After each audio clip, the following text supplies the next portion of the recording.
میدانم که مرگ من نزدیک است. امروز آخرین لحظات زندگیم را سپری می کنم. اما آگاه باشید، اگر من توسط روستاییان، کولیها و همقطارانم به قتل رسیدم، هیچ خطری شما و مردم روسیه را تهدید نمی کند.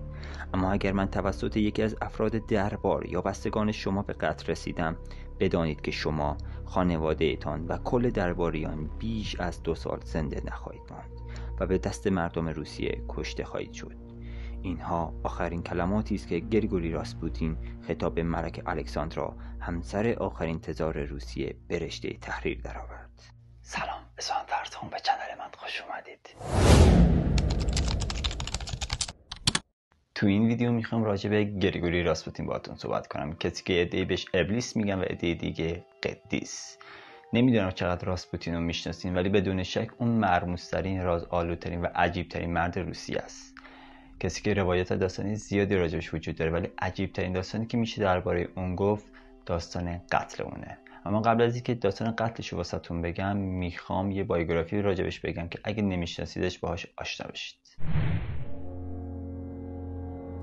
راجب گذشته راسپوتین اطلاعات دقیقی وجود نداره، اما تنها چیزی که میشه راجبش گفت اینه که اون در 21 ژانویه 1869 توی سیبری به دنیا آمده. اون هیچگونه تحصیلات آکادمیکی نداشت، اما خودش مدعی بود که از نیروی فراتبی برخورداره.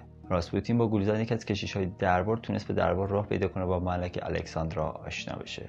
اون از این طریق تونست که بیماری هموفیلی مشرف به مرگ الکسی، تنها پسر نیکولای دوم، آخرین تزار روسیه رو که قبل از اون هیچ پزشکی نتونسته بودن درمان کنن رو درمان کنه با خوندن چند تا ورد.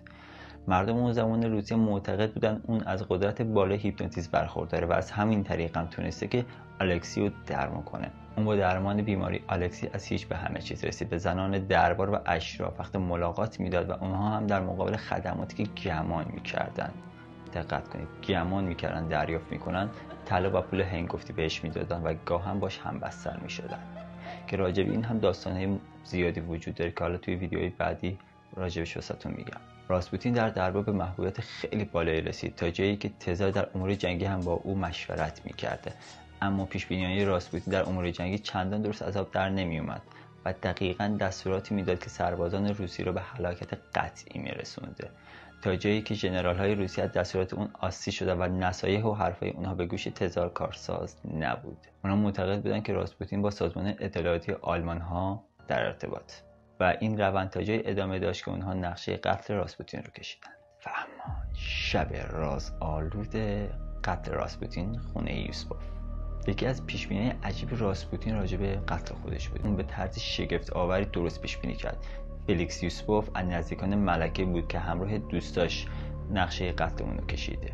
فلیکس یوسپوف و دوستاش راسپوتین رو در شامگاه 30 دسامبر 1916 به بهونه دیدار با همسر یوسپوف به خونه یوسپوف کشوندن. یوسپوف راسپوتین رو به زیرزمین خونه خود برد تا از اون پذیرایی کنه.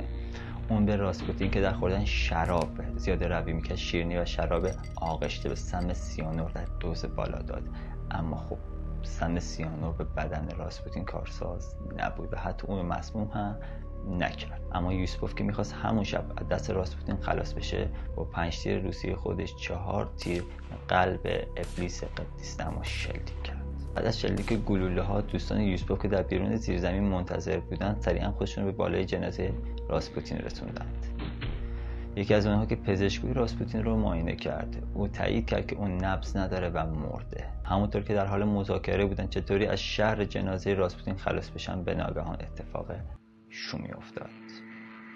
راسپوتین ناگهان عربده‌ای کشید، از جایی برخاست و پا به فرار گذاشت. یوسپوف و دوستاش که وحشت کرده بودن به دنبال اون میدویدند. در نزدیکی درب خروجی 4 تیر دیگر به راسپوتین شلیک کردند. راسپوتین این بار هم به زمین افتاد، اما این بار فوراً از جایی برخاست، در را باز کرد، در امتداد خیابان به سمت رودخانه فرار کرد.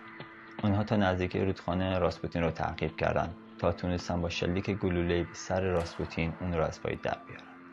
وقتی که بالای سر جنازه راسپوتین رسیدن، یوسپوف به دوستاش گفت که اون هنوز زنده است و تکون میخوره. اونها تصمیم گرفتن تا دست و پای راسپوتین رو ببندن، اون رو توی گونی جنس کتان بذارن و توی رودخانه یخزده رها کنند. و این گونه بود که راسپوتین مرد. و اما عجیب ترین نکته قتل راسپوتین اینجاست. فردای اون روز که جنازه راسپوتین رو پیدا کردن، راسپوتین توی گونی نبود و حتی دسته اون هم باز شده بود.